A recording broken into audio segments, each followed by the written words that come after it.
எனக்கு மனசே சரியில்லைம்மா. உங்களை பிரிஞ்சு வந்திருந்தா எனக்கு ரொம்ப கஷ்டமாக இருக்குது. உங்கள் நினைப்பாவே இருக்குது. இதே தாங்க உங்கள் அம்மாவும் புலம்பின்னு இருக்காங்க. என் புள்ள ஒழுங்காக போய் சேர்ந்தானோ என்னமோன்னு அவங்களுடைய மன கஷ்டம் அதிகமாக ஆயிடுச்சு. நான் கோயிலுக்கு போயிட்டு வரமான்னு இப்போ தாங்க கோயிலுக்கு போயிருக்காங்க அவங்க. அப்படியாம்மா? ஆமாங்க. சரிம்மா, நான் இன்னொரு நினச்சிட்டு ஃபோன் பண்ணுறேன். சரிங்க. நான் வச்சுட்டா? சரி, வச்சிடுங்க. பாய்.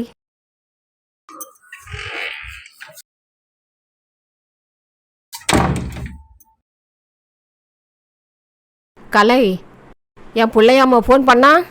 இல்லைங்க அத்தை, என் ஃப்ரெண்டு ஃபோன் பண்ணா. அவகிட்ட தான் பேசினேன் அத்தை. என் பையனுக்கு ஃபோன் போட்டு கூடாமா, அவன் நினப்பாவே இருக்குதுமா. அத்தை, நம்ம நினச்ச மாதிரிலாம் அவர்கிட்ட பேச முடியாது அத்தை. அவரா ஃபோன் பண்ணாதான் நம்ம பேச முடியும். ஏன்னா அவர் இருக்கிற இடமும் செய்யற வேலையும் அப்படி அத்தை.